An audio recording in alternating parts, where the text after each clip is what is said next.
स्वराज मराठीमध्ये आपलं स्वागत आहे। सर्वसामान्यांचा आवाज, निर्भीड, बेधडक, स्वराज मराठी।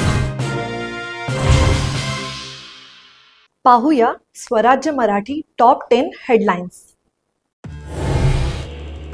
मुख्यमंत्री देवेंद्र फडणवीसांची पंतप्रधान मोदींसोबत तासभर चर्चा। राज्याला मदत करण्यासंदर्भात पंतप्रधान मोदींसोबत सकारात्मक चर्चा झाल्याची माहिती।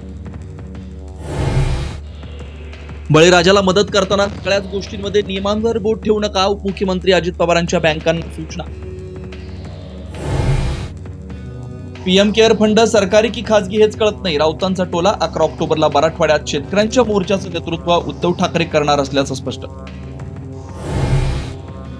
हेक्टरी नव्हे तर एकरी 50,000ची मदत द्या, ज्येष्ठ नेते जयंत पाटलांची मागणी। सामान्य शेतकरी सध्या एकरात हेक्टरमध्ये नाही, जयंत पाटलांची प्रतिक्रिया। आधी काही झाल्यास साहेब पांघरून घालायचे, आता आपल्यालाच पांघरून घालावं लागतं। शरद पवारांबद्दल बोलताना पुण्यात अजित पवारांचं वक्तव्य, तर वयाप्रमाणे मॅच्युरिटी आल्याचंही स्पष्ट। एमपीएससीची पूर्व परीक्षा पुढे ढकलली, 28 तारखेला होणारी परीक्षा आता 9 नोव्हेंबरला होणार।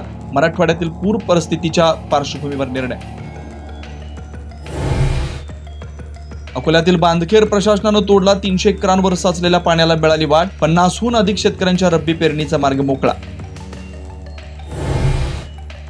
राहुरी पोलीस ठाणे आवारात शूटिंग घेणाऱ्या पत्रकाराचा मोबाईल हिसकावणाऱ्या पोलीस कर्मचारी यादव यांच्या निलंबनाची मागणी। सांगली आरेवाडीच्या बनात 30 सप्टेंबर रोजी दसरा मेळाव्याचं आयोजन, आमदार गोपीचंद।